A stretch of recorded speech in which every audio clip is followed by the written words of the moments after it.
आप सभी देख रहे हैं दृष्टि न्यूज और मैं हूं आपके साथ अंजलि त्यागी। आइए बढ़ते हैं खबर की ओर। प्रदेश के नगरीय प्रशासन मंत्री Kailash Vijayvargiya MGM medical college के सम्मान समारोह कार्यक्रम में शामिल हुए थे, जहां मंच से संबोधित करते मंत्री कैलाश विजयवर्गीय ने विदेशी व्यंजनों पर एक बार फिर तंज कसा है, जहां उन्होंने कहा कि हमारा पेट कोई डस्टबिन नहीं है जिसमें हम कुछ भी गंदगी डाल दें। इसके साथ ही उन्होंने कहा कि आजकल जो बाजार में खाद्य सामग्री आई है, जिनमें नूडल्स, पिज्जा, मोमोज शामिल है, वे सभी बीमारियों को आमंत्रित करते हैं। इसलिए अगर आपने बच्चों को बीमारियों से बचाना चाहते हैं तो माता पिता को समझना चाहिए कि उनके लिए जरूरी क्या है और इन बीमारियों से बचने के लिए हर व्यक्ति को अपने जीवन की नियमित दिनचर्या का पालन करना चाहिए। शासकीय अस्पताल में जाने से व्यक्ति घबराता है, पर यहाँ आने से अपने आप को सुरक्षित महसूस करता है। ये आपने मिथक तोड़ा है, इसलिए मैं आप पूरी टीम को, डॉक्टर दीक्षित जी और आपको सबको बधाई देता हूँ, क्योंकि ये बात सही है कि शासकीय हॉस्पिटल में ऐसा अच्छा काम होता होगा ये लोग कल्पना नहीं करते हैं, पर हमारे यहाँ होता है।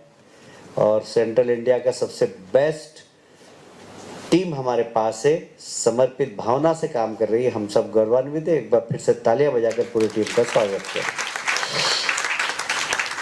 आने वाला समय मेडिकल साइंस में बहुत चुनौती वाला है। मैं वैसे एक WHO की रिपोर्ट के पन्ने पलट रहा था, तो उन्होंने कहा कि अभी भारत, एशिया की रिपोर्ट थी वो, तो उसमें हर छठा व्यक्ति शुगर का पेशेंट है, हर 10वीं महिला को ब्रेस्ट कैंसर है, इसकी संभावना उन्होंने बताई है। तो ऐसे बहुत सारे कैंसर अभी एक बहुत बड़ी चुनौती बनकर उभर रहा है हमारे समाज के अंदर। निश्चित रूप से चिकित्सा जगत उसका इलाज करेगा ही, पर इसके प्रिवेंशन के लिए भी हमें काम करना चाहिए कि हो नहीं कैंसर, और इसके लिए बहुत ज़रूरी है कि समाज के अंदर अवेयरनेस हो। और सबसे बड़ी बात यह कि फूड हैबिट्स की, हमें क्या खाना क्या नहीं खाना। मैं तो इंदौर में जब घूमता हूँ तो मुझे अपने आप पे गुस्सा आता है कि मैं ऐसे शहर का प्रतिनिधि हूँ जहाँ पर लोग रबड़ी और रसगुल्ले खाना भूल गए और पता नहीं पिज़्ज़ा, मैगी और पता नहीं, मैं तो नाम ही नहीं जानता हूँ, मेमो फेमो क्या क्या खा रहे हैं। आप आमंत्रित कर रहे हैं बीमारियों को। मुझे लगता है कि जिस प्रकार के जो उसमें क्या बोलते हैं उसको, सिरप वगैरह डालते हैं, हाँ जी, हाँ, पता नहीं क्या क्या डालते हैं और वो सब खतरनाक है और सब कहते हैं खतरनाक है। मुझे लगता है कि इसके ऊपर हमारी सरकार अध्ययन करेगी और कुछ चीज़ों को तो बंद करवाना चाहिए और डॉक्टर्स को प्रमोट करना चाहिए कि जो भी बच्चे आएँ उनके पेरेंट्स को बताइए कि क्या खिलाना। आप यदि आपके बच्चे को प्यार करते हैं तो कम से कम इन चीज़ों से बचाइए। खान पान बहुत ज़्यादा ज़रूरी है कि अच्छा हो, स्वस्थ खाएँ। मैं जब बचपन में जिम जाता था तो हमारे डॉक्टर बॉस हुआ करते थे, तो हम कचौरी खा रहे थे, बोले क्या ये डस्टबिन है, कचौरी खा रहे हो, आलू बड़े खा रहे हो, केले खाओ, सस्ते मिलते हैं और अच्छे मिलते हैं, इससे तुम्हारी बॉडी बनेगी। और बहुत मतलब ताकत से इस बात को कहते थे कि ये सब कचरा है, पेट डस्टबिन नहीं है। यदि आप पेट को डस्टबिन बनाएंगे तो बीमारी को आमंत्रित करेंगे। इसलिए हमारी दिनचर्या कैसी हो, सुबह उठना, व्यायाम करना, क्या खाना क्या पीना, इसका प्रशिक्षण अब बहुत ज़्यादा ज़रूरी है और विशेषकर बच्चों को। और जब डॉक्टर इस बात की सीख देता है तो लोग मानते हैं उसको, और इसलिए बहुत ज़रूरी है कि हम सब इस दिशा में सोचें और काम करें। मुझे बहुत प्रसन्नता डॉक्टर दीक्षित साहब और सुमित, आप लोगों की टीम ने जिस तरीके से यहाँ पर इंदौर को गौरवान्वित किया है, हम इसका विस्तार भी कर सकते हैं।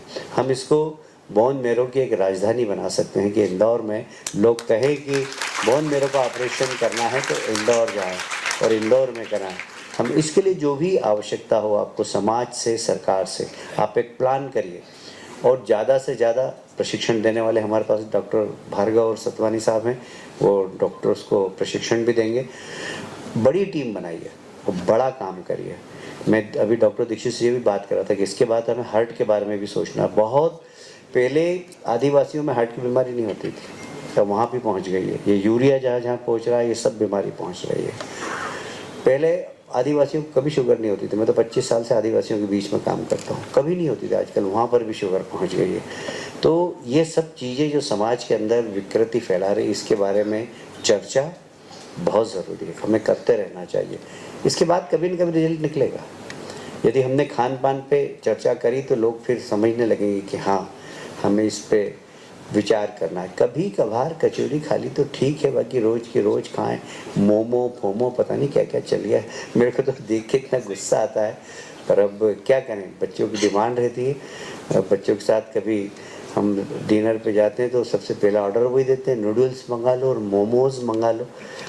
बड़ा गुस्सा भी आता है, पर अब कुछ कह नहीं सकते क्योंकि कभी कभी बच्चों के साथ जाते। तो ये सब फूड हैबिट्स भी हमें ठीक करना चाहिए और इसके लिए चर्चा हमेशा करते रहना चाहिए, क्योंकि जब आप चर्चा करेंगे तो लोग निर्णय पर पहुंचते हैं। मुझे प्रसन्नता है डॉक्टर साहब, दोनों डॉक्टर साहब आप भोपाल के हैं और अमेरिका में रहने के बाद भी अपने देश के बारे में, अपने प्रदेश के बारे में सोचते हैं। एक बार फिर से तालियां बजा दीजिए। मुझे गर्व है आप जैसे लोगों के ऊपर, और आपने संस्कार संघ की शाखा में पाए हैं, वे संस्कार साफ झलकते भी हैं आपकी विनम्रता से। आप इतने बड़े डॉक्टर हैं, आपने कितनी विनम्रता के साथ अपनी बात कही। डॉक्टर राहुल, मैं बहुत राहुल भार्गव साहब, मैं आपके साहस की प्रशंसा करता हूँ और मैं इस आपने चैलेंज स्वीकार किया, मैं इस चैलेंज को स्वीकार करता हूँ कि आपको क्या क्या फैसिलिटीज़ चाहिए, वो चैलेंज मैं स्वीकार करता हूँ। तुलसी भी स्वीकार करते हैं, तुलसी भाई स्वीकार कर रहे हैं आप भी, सरकार की ओर से भी और समाज की ओर से भी।